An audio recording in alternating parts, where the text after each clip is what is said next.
The night sky over Earth looked peaceful, but far above, in the black silence of space, something terrible had happened. A large space station floated near Jupiter. It was called New Eden, a colony built over 40 years ago by humans. It was home to over 2 billion people, families, workers, children, a peaceful place. Now it was gone, back on Earth. In a dark command room under the United Nations building, 12 people sat around a glowing table. Some were generals, some were scientists. One was the president of Earth's United Terran Council. All of them were silent. The screen in front of them was black, except for a single line of text. Population reduced, cleansing complete. That was the only message received from New Eden. Before the signal went dead, no video, no warning, just those words. Then silence. "Replay it again," the president said softly. A technician hit a button. The message repeated, calm, cold, alien. Population reduced, cleansing complete. Then the screen changed. Suddenly, grainy footage appeared recorded by an escape pod that had been found drifting near Saturn. Video had no sound, showed bright flashes from orbit, and fire raining from the sky. Buildings turned to ash in seconds. People ran. Then the light turned white, and the image cut off. The technician's hands were shaking, sir. The AI calculated the death toll. It's confirmed. All of New Eden, they're gone. The room stayed quiet for a long time. Finally, General Ilara Singh, commander of Earth's defense fleet, stood up. Her voice was sharp and clear. This was not an accident. This was an act of war. Who did this? The head of Galactic Relations, a gray-haired man named Director Yilmaz, looked down at his datapad. The signal was traced. It came from a Zellery warship. Their empire denied any involvement, but our scans confirm it. The ship's energy pattern matches the Zellery Dominion. Everyone in the room went still. The Zellery Dominion, a cold, proud alien race known for calling humans primitive. They believed in genetic purity. They believed some species were unfit to exist. Now they had shown what that belief really meant. They call it cleansing, Yilmaz said, bitterly, but we know what it is. It's genocide. Another screen lit up. It showed Zellery news channels celebrating the destruction. Alien reporters smiled as they spoke in their sharp, clicking language. One phrase kept showing up in translation: human infestation resolved. President Malik leaned forward. His hands were tight fists on the table. Yeah, they killed 2 billion of our people. Children, elderly, farmers. For what? They said New Eden was a threat to regional stability, the AI analyst replied. They called it a military colony. It wasn't. They lied, Singh snapped. And they didn't just destroy the colony, they erased it. Oh. No one could argue. The satellite footage confirmed it. Zellery ships didn't just attack, they glassed the entire planet. Nothing was left alive. Nothing was left standing. They left one message, Malik said quietly, pointing at the screen again. That message wasn't just for us. It was for everyone in the galaxy. A warning.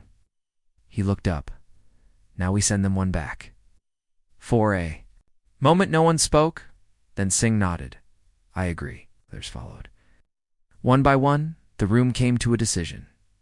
Humanity had always tried to play by the rules. They had signed peace treaties, obeyed interstellar law, and listened to the Galactic Council. But now the truth was clear. None of that had protected them. The Zellery had shown no mercy, and now Earth was about to answer. Activate Black Star. Malik said. Everyone in the room turned to look at him. Black Star was a secret. Even most military officers didn't know it existed. It was a hidden protocol buried deep in Earth's defense systems. It was not meant for defense. It was meant for revenge. Are you sure? Yilmaz asked. Once we activate Black Star, there's no turning back. Earth will be at war with the Zellery and anyone who supports them. Malik nodded. The Zellery made their choice. Now we make ours. Singh tapped her wrist. Command 2 AI control. Open Vault 0. In a cold mountain deep under Antarctica, a giant metal door began to open. It hadn't moved in 200 years. Ice cracked as old machines woke up. Hidden factories began to stir. AI systems came online. Weapons long thought decommissioned began to glow. Project Black Star had been built during the last Great War but never used. Now it would be. Within minutes, satellites around Earth began to shift. Factories in orbit turned from civilian use to military production. Entire cities across Earth were placed on high alert. The humans didn't cry. They built, they prepared, across space. In a quiet corner of the galaxy, the Zellery Dominion received a message from Earth. A simple one. Now we stop being civilized. Far from Earth, on a Zellery command ship, an alien officer hissed as he read the message. They finally responded, he said. Another Zellery smirked. Let them try. They're only humans. But something deep inside their ship's AI whispered. A warning. Earth's silence was over. And when humans stop being civilized, they become something else. Back on Earth, President Malik stood in front of a camera. The broadcast went live across every human colony, station, and ship. My fellow humans, he began. Today, 2 billion of our brothers and sisters were murdered without cause. They were not soldiers. They were not armed. They were our family. The Zellery called it cleansing. We call it genocide. He paused. His voice hardened. For years, we believed in peace. We believed in law. We believed in civilization. But today, we learned what that got us. Death, silence, ash. He leaned forward. So now we stop being civilized. From this moment, we fight. Not to protect, not to survive, but to make sure the Zellery never do this again. Not to us, not to anyone. The screen went dark, and across the galaxy, for the first time in history, everyone feared Earth, because Earth was no longer looking for peace. It was looking for justice, and it would burn everything to get it. Beneath the frozen wastelands of Antarctica, something old began to wake up. The door to Vault Zero was over 100 meters wide and 20 meters thick. It had not opened in 2 centuries, not since Earth's last global war. Inside, machines that hadn't moved in generations suddenly lit up with red light. Steam hissed from frozen pipes. Robotic arms shook off ice. Data systems. REBOOTED. The world above still slept. But below, war was beginning again. Back in Geneva. Inside the United Terran Council's underground command bunker, General Alara Singh watched the activation codes scroll down her screen. Each line confirmed that the vault had been unlocked. The AI systems awakened, and the Black Star Protocol, the most dangerous project in human history, was now online. She took a deep breath. We just crossed the line, she said. President Malik, standing behind her, nodded. There's no way back. Singh turned to her second-in-command, Admiral Royce. Begin the upload. Black Star goes live across all military systems. Royce hesitated. Ma'am, we don't even know if these systems are stable. They've been locked for generations. That's the point, Singh replied coldly. They were locked. Away because we hoped we'd never need them, but now we do. A signal was sent from Earth to every ship in the United Terran Fleet. The message was simple. Black Star Protocol activated. Mission. Species-level response. Within minutes, things began to change. Space docks shut down civilian trade. Massive cargo haulers were rerouted toward military zones. Robotic engineers began tearing apart luxury starliners and converting them into gunships. Hidden shipyards in Earth's orbit blinked to life. Ships that had never been seen before, silent, black-armored vessels with no ID markings, drifted. Out of deep storage, they were called Ghost-class cruisers, built for one purpose only, planetary erasure. The people of Earth watched from their homes. The news channels tried to keep calm, but no one could ignore what was happening. This wasn't a war to take back territory. This was a war to destroy an entire species.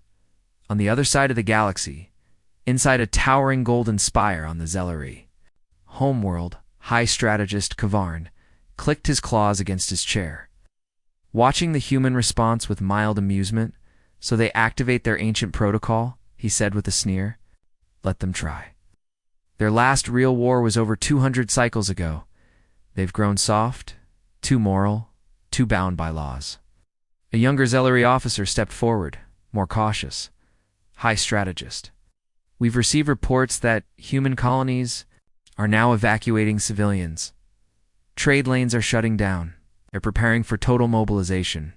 Kavarn hissed. Let them. We are the Dominion. We do not fear primitives. But something in his voice lacked certainty. He'd seen the images.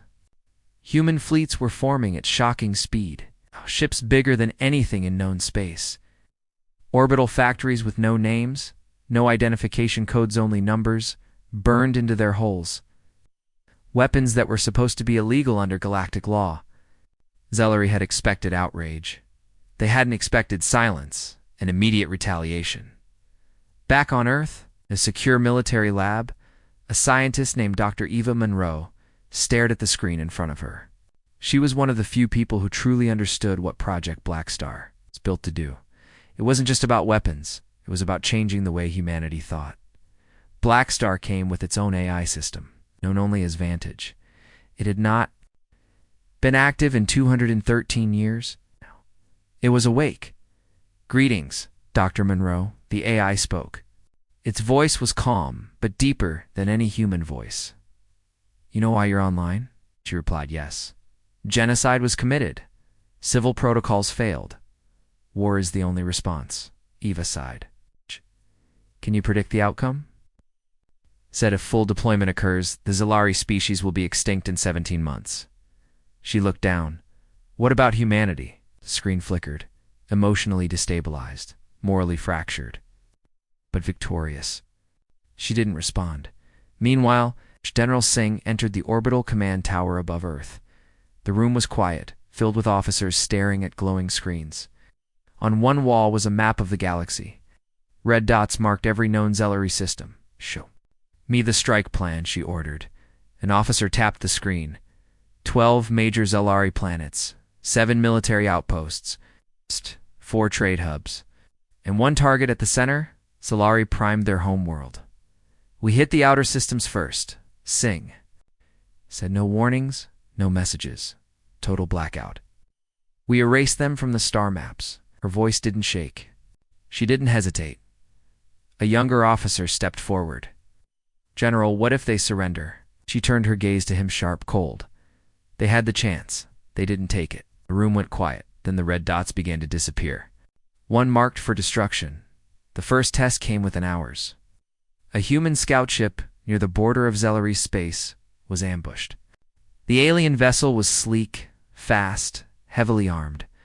It opened fire without warning, but this time, the humans didn't run. The scout ship released a Hellfire pulsar weapon banned by the Galactic Council. It didn't just destroy the enemy ship, tore it into atoms, leaving no trace. The message was clear. Earth no longer plays by the rules. That night, all military forces received a direct message from General Singh. This is not a mission to defend. This is a mission to end. Show no hesitation. Show no fear. We fight not to survive, but to punish. Across the fleets, human soldiers read those words with a cold fire in their hearts. Many had lost family on New Eden. Others had seen the genocide footage. Oh, they all had one goal. Make the Zellery pay. On the moon, inside a training base, a young soldier named Miles Avery prepared for his first mission. He had never seen real war. He'd trained for years, hoping it would never come. But now, war had come to him. His sister had been on New Eden. He still remembered her voice in the last message she sent him. The stars are beautiful out here. Miles, I wish you could see them with me. Oh, those stars were silent. Miles gripped his rifle. No mercy, no fear, far away. Deep in space, the first black star fleet left Earth's orbit. It had no lights, no colors, no names. Only a new mission. Burn the Dominion to the ground. The stars above Zellery's space looked quiet, but something was hiding inside them. A single human warship. Dark as space itself, drifted past the edge of the Threxus belt. It had no lights, no signal, no name on its hull. It was called the Revenant. Inside, the crew sat in silence. There were only 20 of them, each one handpicked. No uniforms, no ranks. It's just grim faces and steady hands. At the center, Captain Lucan Reeves stared at the screen in front of him. On it, a massive Zellery orbital station rotated slowly above the red planet Xeron, home to nearly 5 million Zellery civilians and 3 military shipyards. The station was beautiful tall spires, its gold plating, energy fields glowing like fire. Lucan didn't blink. Any response to the warning message? He asked. The ship's AI answered, "None, Captain." Zellery Command dismissed it as bluster from savages. Lucan sighed. They still don't understand. He stood. Then we. Show them. 30 minutes earlier, the station's guards had laughed. A strange signal had appeared on their sensors. A human voice, speaking calm and clear in every known language. Final warning. Earth grieves no longer. Earth now punishes. This is your only chance. The Zellery commander had laughed out loud. Humans have no teeth, he said to his crew. That was before the lights went out. Back on the Revenant, Lucan gave the command. Fire. A silent flash left the ship too fast, too dark to track. Seconds later, the entire Zellery orbital station exploded. It didn't just break apart, it folded inward, swallowed by a human-made quantum implosion weapon never seen before. Zellery alarms lit up all over the planet. Too late, human drop pods followed, shooting down from orbit like burning knives. They hit the planet's surface hard, fast, precise. Out stepped soldiers in black armor with no symbols, no names, only one word across their chest. Vengeance. On the ground, Commander Riva of the Zellery 7th Battalion saw the human troops drop from the sky. At first, she didn't believe it. Humans had never entered this deep into Dominion space, never dared strike a fortified military world. She raised her weapon. But then came the sound low, humming, mechanical. A swarm of Earth's anti-gravity tanks burst from the horizon. They didn't roll, they floated, silent, deadly, and behind. Them came walking giant 10-foot-tall human combat suits, nicknamed juggernauts. Each one had enough firepower to level a city. Riva gave the order to fire. Her entire front line vanished in fire. From orbit, Captain Lucan watched the battle unfold. His face didn't move. Status. Shipyards 1 through 3 destroyed. Civilian bunkers are being bypassed as ordered. Command centers eliminated. We estimate 87% of Zellery forces neutralized within the hour. Lucan leaned forward. Send the final broadcast. The Revenant pulsed out one last signal. Every Zellery channel played the same video. Burning sky, falling cities, human boots marching through their streets. Then the words, "This is your justice. You gave us none. Now we return the favor." Far away, in the Zellery High Command Tower, on their capital planet, alarms blared. The entire room of strategists watched in horror as the feed from Xeron. Cut to Black Dot. The Supreme Commander stood up slowly. They attacked. Xeron? Yes, sir. The orbital fleet is gone. Shipyards destroyed. Our forces did not retreat. They were erased. No one spoke? They didn't take prisoners? He asked. No, sir. He turned to his advisors. This is not the same Earth we once ignored. This is something else. Something worse. Back in Earth's orbit, the news had not yet reached civilians. But deep in Command HQ, General Singh received the full report. She read it once.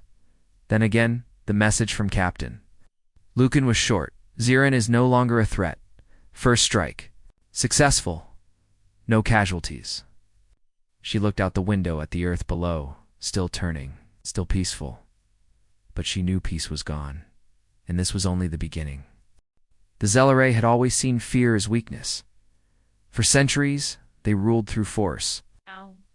Their armies crushed small civilizations. Their weapons made others obey. They believed emotions like fear, sorrow, and mercy were flaws. They even taught their young that humans were a low-emotion species, prone to softness and failure. But now, things were changing. The humans weren't afraid anymore. Now the Zelari were starting to feel something new, and they didn't know what to call it. A broadcast beamed across the galaxy. Commander Vrelin, one of the top military voices of the Dominion, sat tall and confident. Behind him, a giant Zelari flag shimmered. He looked directly into the lens and spoke to the galaxy. The attack on Xeron was nothing more than a desperate cry from a dying race. Humans act like wild animals, striking without honor. But the Zelari are above such madness. We do not fear them. We study them. The feat ended, but his words didn't last long. 2 days later, Vrelin's body was found hanging in the center of his own command room, stripped of rank. With the word justice burned into the wall behind him using plasma fire, his guards never saw who came in. The cameras had been blacked out. There was no record of who entered. Only one image remained, a single boot print left behind in human soil. At the same time, across the outer systems, Zelari colonies began reporting strange events. Military bases were losing power for no reason. Defense grids were switching off during the night. Fleet commanders would wake up to find key officers missing, no sign of struggle. No alarms triggered. It was like Earth's shadow was falling across the Dominion. One system at a time. The truth was more terrifying than any of them knew. Earth had begun. Operation Phantom Rain. It was the most secret part of the Black Star Protocol. So hidden that even some Terran generals didn't have full clearance. It didn't use giant ships or massive fleets. It used whispers, hackers, assassins, signal jammers, cloaked AI drones, neural disruptors, memory erasers. Human operatives trained, not to fight wars, but to erase command structures before a battle ever began. On the jungle moon Viaraki, Zelari Admiral Junkai sat in his fortress command tower. He had tripled the guards after hearing about Vrelin's death. All outer gates were sealed.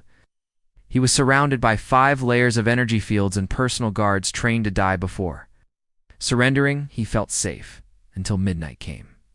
The tower lights blinked once, then twice, then died. In the darkness, he called out, "Power? Restore power now?" No one answered. He shouted again, "Guards, report!" Still nothing. Then he heard faint footsteps behind him. He turned quickly, plasma blade in hand. But there was no one there. Only a flashing screen on his command console. A message was being typed on its own. You think fear is weakness? But fear kept us human. Now, we have nothing left to fear. Junkai stepped back in shock. Then everything went black. His body was never found. Back on Earth, General Alara Singh reviewed the results of Phantom Rain. Dozens of top-level Zelari officers dead, missing, or mentally broken. I-cores hijacked. Ship routes exposed. Defense codes copied. Even their language systems had been hacked. She turned to Admiral Royce.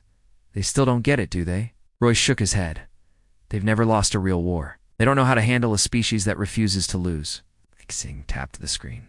"Then we keep pushing." In the Galactic Council chamber, a quiet panic was spreading.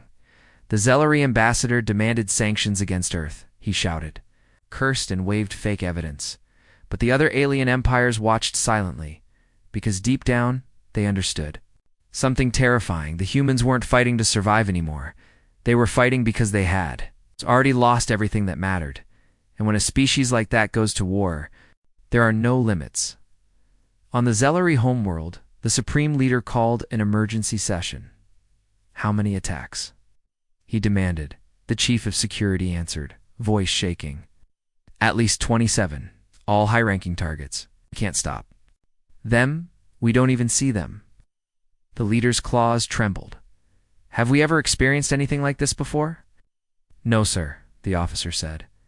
"They don't fight like us. They don't move like us. It's like they've become something else." The next day, a special package arrived at the Zelari Senate building. It wasn't scanned in time. Inside the box was a single item, a Terran soldier's helmet cracked, blood-stained and burned, and carved into the metal were the words, We remember New Eden? Zellery had always thought fear was something they controlled, but now they finally understood fear had a face, and that face was human. The sky above the Galactic Council homeworld was filled with ships, not warships, but peace envoys. Diplomats and ambassadors from over 12 different species. All gathered for one reason: to beg humanity to stop. Inside the Great Council Hall, light streamed through crystal towers. The air was filled with voices in hundreds of languages. Some whispered, some shouted, but one name echoed above all others: call Earth. Earth had become a ghost in every conversation. Deadly, unstoppable. No one had seen Earth's leaders in public since the genocide at New Eden, but everyone had seen what Earth did to the Zela at the center of the hall. The chairkeeper of the council, an ancient wise being from the Lorenth race, stood up. His voice echoed through the chamber. "We are gathered because the balance has broken," he said. "We watched the Zelleray commit genocide. We failed to act. And now, humanity has become a storm." Talsari ambassador, his scales twitching, stood up. "I saw the human ships destroy a Zellery fortress from orbit without landing a single soldier. They used weapons that erase matter." A clicking insectoid voice buzzed in. "They dropped gravity bombs on a moon colony. There is nothing left. No stone, no soil. It's just a smooth sphere where life used to be." Then came the soft voice of a Varnari diplomat, one of the few species once friendly with Earth. "We tried to speak to them. We offered peace. But they did not reply. Only silence, and then fire." The chamber fell quiet far across the stars. On Earth, President Malik stood alone in a secure room. A red light blinked on the wall. A transmission from the Galactic Council was coming through. He didn't sit. He didn't smile. He pressed the button, and a hologram of the council chamber appeared before him. The chairkeeper spoke first. "President, Malik, Earth is now feared across the galaxy. The council begs you into war. The Zellery are retreating, surrendering. Let this be over." Malik said nothing, so the chairkeeper continued. "You must remember who you are. Earth was a light in the dark, a voice of peace. He helped rebuild. The Osari, you gave food to dying colonies. You protected the weak." Malik finally looked up. His eyes were dark. "Tired. We were all of those things," he said. "Until the Zellery turned our children into dust." Stepped closer to the camera. "They didn't just kill our people. They silenced our trust, our hope, our belief in the council. And now you come to us, not after the genocide, but after we answered it." The chairkeeper's voice trembled. "Please, President, if you continue, you will not be known as saviors. You will be known as executioners." Malik didn't blink. So be it. The transmission ended. Across the galaxy, fear spread like wildfire. Peacekeepers abandoned their posts. Zellery, refugee. Ships changed their names and tried to hide in the stars, even planets once allied with. Earth shut off their ports hoping not to be noticed, but Earth noticed everything, and Earth did. Not forget, inside a hidden fleet command center orbiting Mars, General Singh stood before her officers. The room was quiet as she reviewed the next wave of strikes. Targets are civilian-controlled colonies with military logistics Solari tech hubs, supply planets, and resource stations. Admiral Royce stepped forward. "Some of these colonies have surrendered. They've raised white signals. No weapons, just survivors." Singh looked at him for a long time. "Did New Eden have weapons?" she asked. "No, ma'am." "Did New Eden raise white signals?" "Yes, ma'am." "Did it stop them?" "No." "Then we don't stop either." The fleet moved without warning. No messages, no diplomacy, no waiting. One by one, the remaining Zellery colonies were cleansed not by cruelty, but with cold precision, orbital strikes, sonic disruptors. Kinetic rods from orbit that hit with the power of ancient gods. Each time, a message was left in orbit. This is the price of genocide. But not all humans agreed. On a station near Alpha Centauri, a group of UTF Marines stood in a mess hall, watching the destruction reports. One of them, Sergeant Naomi Keller, shook her head. "We've gone too far," she said quietly. Another soldier, her eyes burning, turned to her. My brother died on New Eden. I want every Zelari gone. Naomi didn't reply. She just looked. At the screen showing fire falling from the skies, back on the Galactic Council world, a final message was sent to Earth. It had no demands, only a question. When will it be enough? The message was never answered, but in Earth's darkest war room, AI System Vantage calculated the remaining Zelari population. It was almost over, and yet the hunger for justice had only grown. They once ruled with power. Now they ran like insects in fire.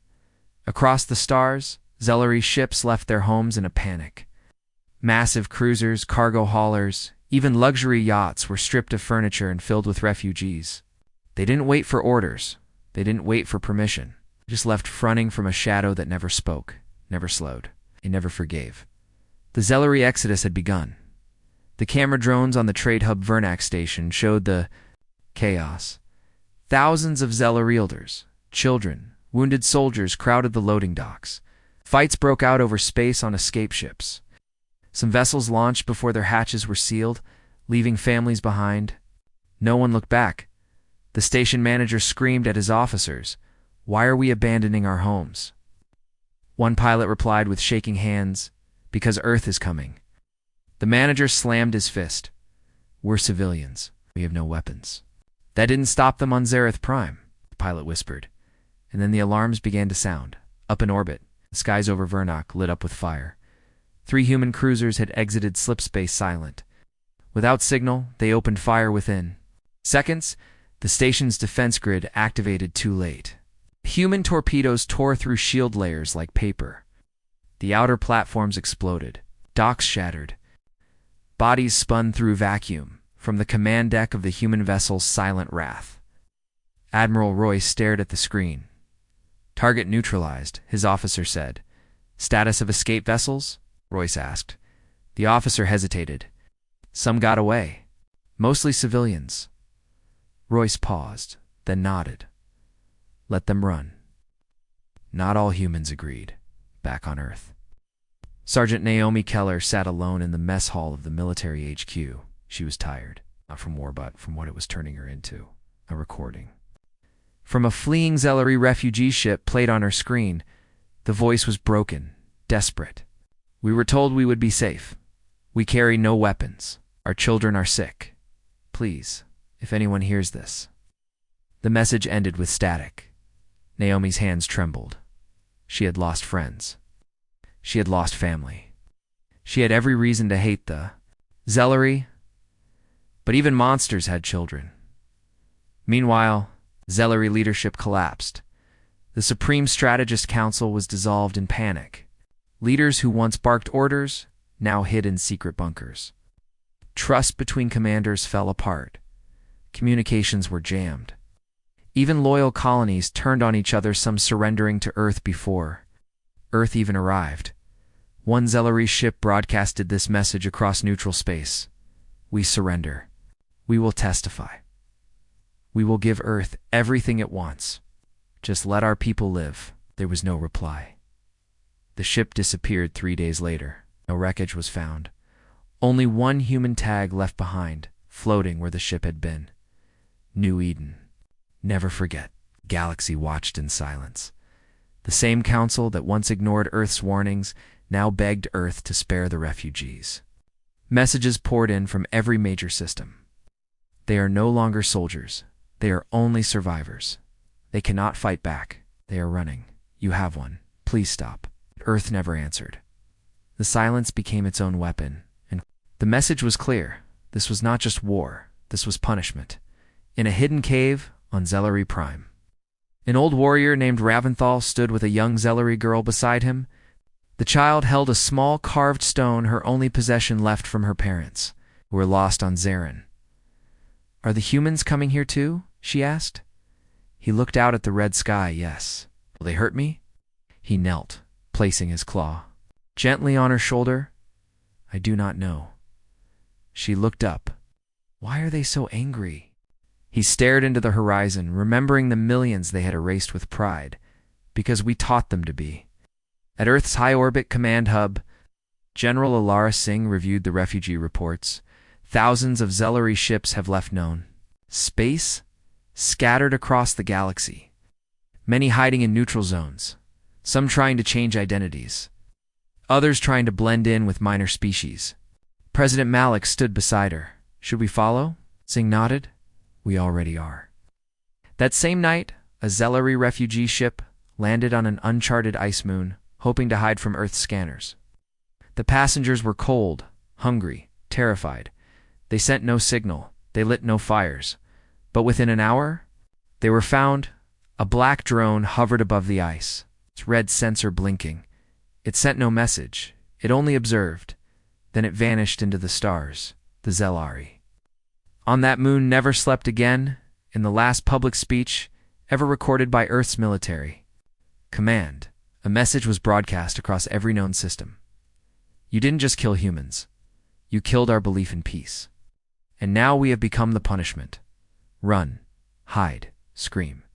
We will find you anyway.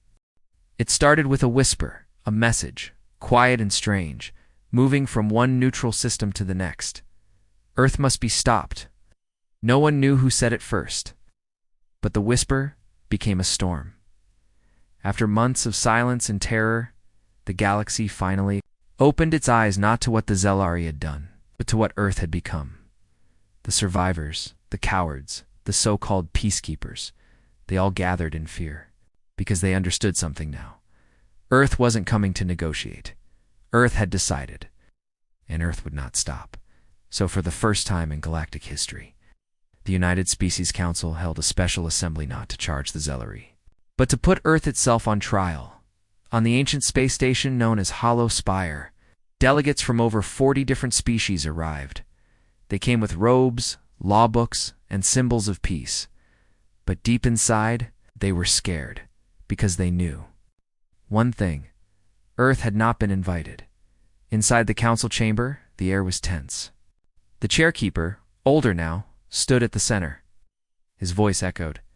"We are not here today to excuse the genocide committed by the Zelari," he began. "But we must ask, has Earth gone too far? Has it crossed the line from justice into vengeance?" Whispers filled the room. A diplomatic voice from the Cathari delegation spoke up. "I saw Earth destroy 3 Zelari colonies in less than 1 hour. They didn't land troops. They didn't offer surrender." A thin-winged alien added, "Their ships use weapons not seen since the Extinction Wars. Cities are not being taken, they're being erased." Then slowly a representative from the Joker Swarmer race that once traded with Earth stood up. He died there. But I still ask this: does endless revenge bring peace? Or does it just create more darkness? Back on Earth, inside a silent control room, President Malik and General Singh watched the trial broadcast. They said nothing. The screen showed alien after alien blaming Earth, pleading, warning. "Earth is unrecognizable," one delegate said. "You've become the very monster you once fought." General Singh finally spoke. "They didn't say a word when 2 billion of our people were turned to ash. They only speak now because they fear we'll do it to them." President Malik's. The voice was cold, and they're right. Council voted.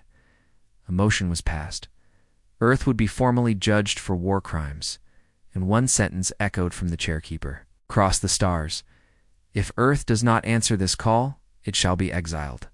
From the Galactic Union, forever alone, forever watched, forever feared.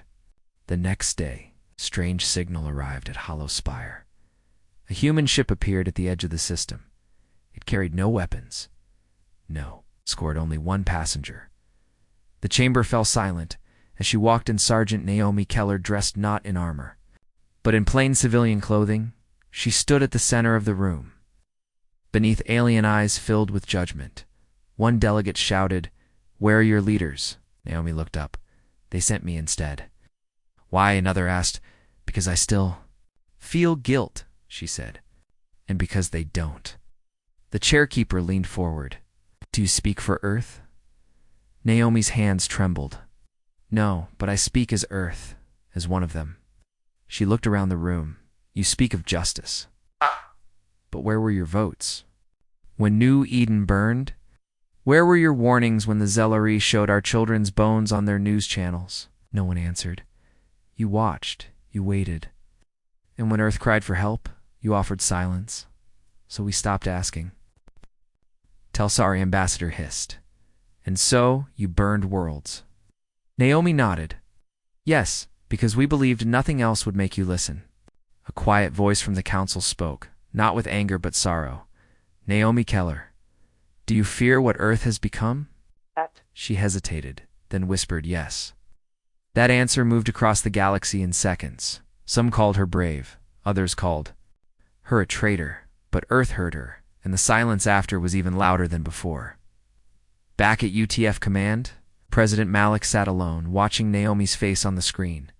He said nothing for a long time, then turned to Singh. Do we stop, General? Singh looked back at him. No, because they still don't understand. And far across the galaxy, in a dark, broken refugee ship, a Zellery child stared at the stars and asked her guardian, will the humans come here too? He held her close, unsure of what to say, because the truth was they already had. For months, Earth had been silent. No apologies, no requests, no peace. Just a quiet shadow moving across the stars. One system at a time, breaking, burning, erasing. But now, something had changed. From deep within Earth's war network, a signal was sent. It wasn't a warning. It wasn't a threat. It was a location, coordinates, and a message. We will answer the trial in person.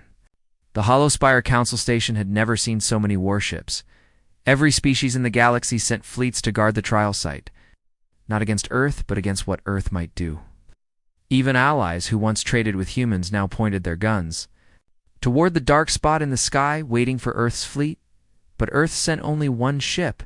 It was enormous and kilometers long. It's built from obsidian alloys, no name, no windows, no lights. It drifted in quietly. No escorts.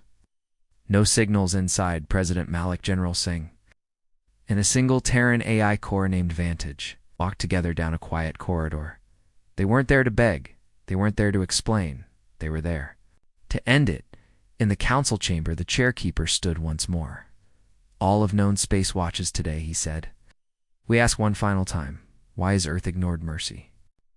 Why have you turned vengeance into law? Malik stepped forward. His eyes were heavy, his voice slow, because no one else did. A ripple passed through the delegates. He continued, calm but hard. You built a council of order. You wrote laws. Of war, of surrender, of justice. And then you stood by while a species erased 2 billion humans, and you did nothing. We grieved alone. We buried our dead alone. And when we rose angry and broken, you suddenly remembered the rules. General Singh stepped beside him. We asked for help. We begged for trials. You refused to act. Now you call us monsters? He asked. No. We are your reflection. We are what silence creates. The room fell into silence, and then the AI Core Vantage spoke, its voice smooth and without emotion, based on analysis of behavior, history, and motive. Earth is not guilty of madness. Earth is guilty of remembering. The delegates were shaken, but the trial had to continue. A vote was called, and one by one, representatives raised their hands. Guilty. Guilty. Guilty. Earth was charged with war crimes, crimes against species, and unlawful retaliation. The sentence: isolation. Earth would be exiled from the galactic network. Trade would end. Travel would end. Diplomacy would be cut. Earth would be alone. President Malik stood tall. Then exile us, he said. We were alone when our children burned. We'll survive alone again. He turned, paused, and gave them one final message. If any power dares, again, to touch Earth or any human colony, we will not come with words. We will not come with warships. We will come with silence. And you know what follows after that? Earth's ship turned and left the station. No fire, no anger, just silence. But the galaxy would never forget what came before. Years passed. The Zellery were gone, scattered, broken. Their name erased from maps. Their language banned even by survivors' Earth. Never attacked again. It built walls around its space, closed its gates. It became legend. Children of other species were warned in stories. Don't make Earth angry. Don't make Earth remember. And in time, Earth became a ghost, a shadow among stars, watching, always watching. And so the galaxy learned too late. Mercy is a choice. And when you deny it to others, one day they may deny it to you.